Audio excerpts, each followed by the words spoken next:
Assalamualaikum warahmatullahi wabarakatuh.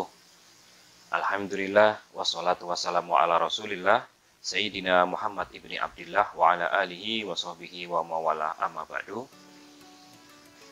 Saudara-saudaraku kaum muslimin yang dirahmati Allah Subhanahu wa taala dimanapun berada.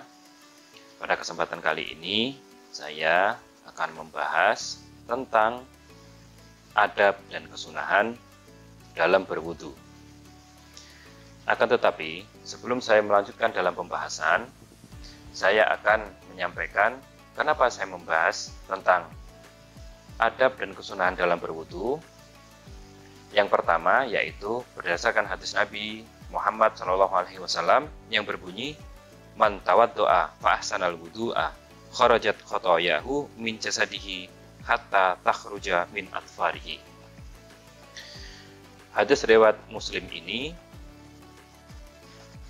mengindikasikan atau menjelaskan kepada kita barang siapa yang berwudu kemudian dia memperbagus wudunya, maka dosa-dosanya akan keluar dari jasadnya atau dari tubuhnya, bahkan akan keluar juga dari ujung kuku-kukunya. Kemudian yang kedua adalah ketika saya sholat di masjid atau sholat di musola, atau sholat di luar rumah lah intinya, yang itu akan sholat berjamaah, saya melihat dan memperhatikan banyak di antara saudara-saudaraku kaum muslimin yang lain itu kurang memperhatikan tentang adab dan kesunahan dalam berwudu. Nah, kenapa saya mengatakan demikian?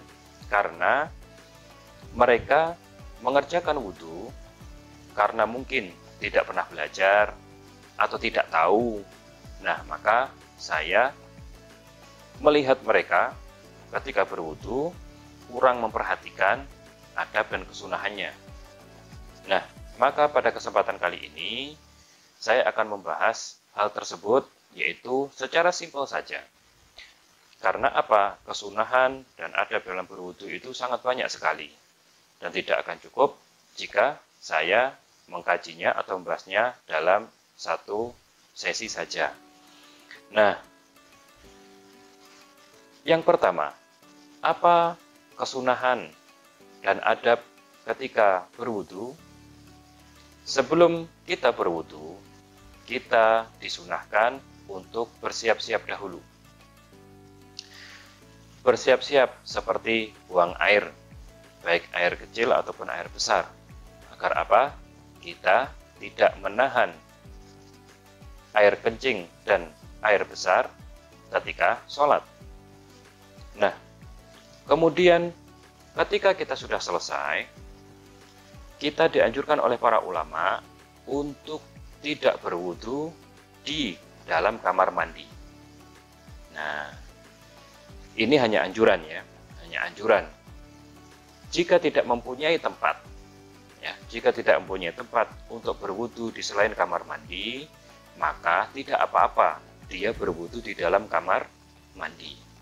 Seperti sekarang kan, jika kita melihat perumahan-perumahan itu hanya mempunyai satu kamar mandi dan sangat susah mencari tempat untuk berwudu, maka tidak apa-apa dia wudu di dalam kamar mandi.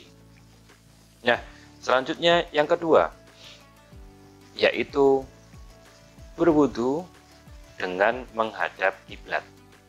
Kita hadapkan dulu diri kita ke kiblat. Nah, kenapa kok demikian? Ini adalah tradisi para ulama dari zaman dahulu sampai sekarang, yaitu jika melakukan hal-hal yang baik, dianjurkan untuk menghadap kiblat. Makan menghadap kiblat, minum menghadap kiblat, kemudian seperti berwudu juga menghadap kiblat, belajar menghadap kiblat, sampai-sampai sebagian ulama itu menganjurkan kepada para penuntut ilmu untuk tidak selonjoran kaki ketika menghadap kiblat, yaitu tidak menyelonjorkan kaki ke arah kiblat. Nah, kemudian selanjutnya yang ketiga, ketika berwudu, sebelum berwudu kita dianjurkan untuk menutup aurat.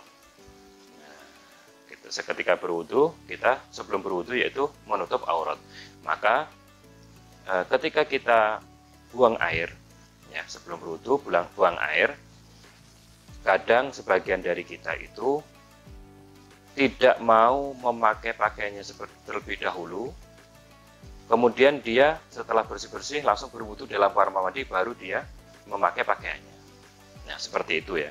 Jadi, makanya kenapa kok kita itu disunahkan berwudu jangan di kamar mandi, itulah yang akan terjadi.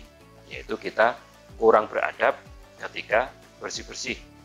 Nah, demikian juga ketika menghadap kiblat.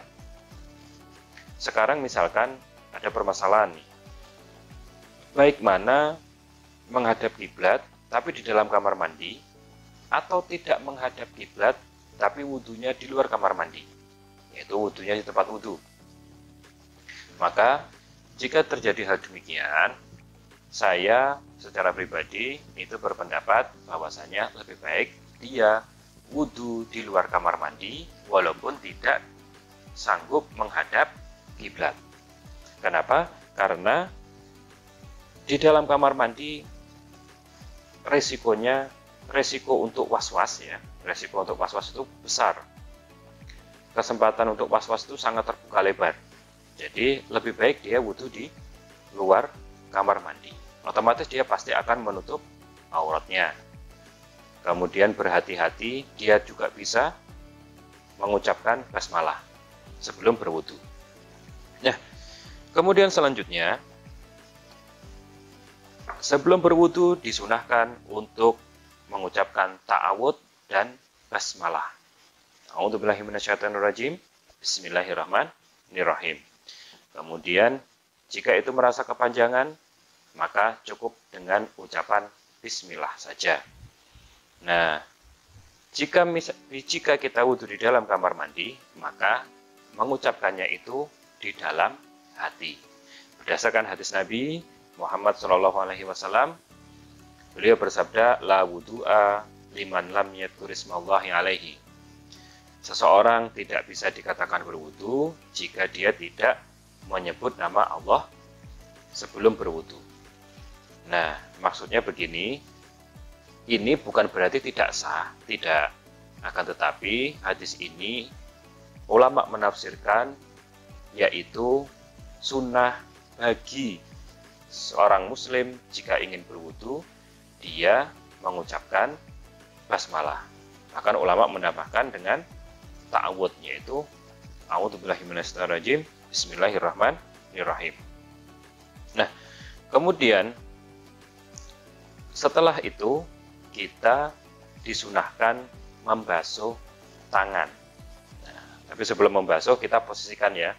Kita posisikan diri kita, nah, misalkan keran di depan, ada kerannya itu di sisi kanan. Jadi misalkan kita berwudu begini ya, nah, di sini kerannya di sini. Nah, jadi ngambil dari kanan, kemudian kita buat berwudu, buangnya di kiri. Nah, itu yang dianjurkan oleh para ulama. Nah, kemudian sebelum berwudu juga dianjurkan kita bersiwak. Akan tetapi ternyata siwak itu susah kita dapatkan di Indonesia ya. Yang ada mungkin di toko-toko oleh-oleh haji dan umroh, atau kita nunggu orang datang umroh atau orang pulang haji nanti dapat siwak. Nah, maka ketika sebelum berwudu dan waktunya masih waktunya masih lapang, jadi kita nunggu jamaah itu masih lapang, hendaknya ketika sebelum berwudu atau ketika kita setelah membasuh telapak tangan, nah kita menggosok-gosok gigi dengan jari. Jadi gosok-gosok dengan jari. Tidak apa-apa. Nah, diniatkan bersiwak. Nah, tidak harus dengan batang siwak ataupun dengan sikat gigi, tidak. Tapi kalau sebelum berwudu dia sempat sikat gigi, tidak usah melakukan hal tersebut. Cukup dengan sikat gigi tersebut. Nah, ini adalah beberapa kesunahan sebelum berwudu, dan hendaknya diperhatikan ya, hendaknya diperhatikan agar apa? Agar kita dalam berwudu juga tidak was-was. Kadang kita itu was-was ketika berwudu, itu was-was. Jangan, kita hindarkan itu. Sudah sholatnya was-was, wudunya juga was-was, nanti kita pasti akan merasa begini, tadi wudu atau belum ya? Tadi sudah batal atau belum ya? Nah, itu yang sering terjadi. Maka jika kita mengalami hal tersebut, sayopnya kita itu menentukan ya. Misalkan tadi sudah wudu atau belum. Nah, mana yang yakin? Misalkan saya tadi yakin sudah ke kamar mandi, terus buang air, terus sudah wudu atau belum, berarti dia belum wudu. Kemudian misalkan kita mengalami tadi sudah batal atau belum ya. Nah, sebelumnya kita yakin saya tadi sebelum ini atau waktu kapan itu wudu, dan tidak ingat mau sudah kamar mandi atau melakukan hal yang sudah membatalkan wudu, maka statusnya adalah masih suci, jadi tidak usah was-was lagi. Atau misalkan dia pengen memperbarui wudunya, yaitu wudu lagi, maka itu tidak apa-apa. Nah, demikian yang dapat saya sampaikan. Kurang lebihnya saya mohon maaf, dan yang perlu diingat itu adalah hal ini tidak menentukan sah atau batalnya wudu, tidak. Nah, dan juga tidak memberatkan kepada orang yang sakit, misalkan dia harus wudu, bisanya wudu di kamar mandi terus harus wudu di luar, susah segala macam, tidak. Nah, ini hanya membantu kita untuk memperbagus wudu kita, menyempurnakan wudu kita, sehingga sholat kita itu juga bisa sempurna. Wallahu a'lam bishawab. Usikum wa ya nafsi bitaqwallah. Assalamualaikum warahmatullahi wabarakatuh.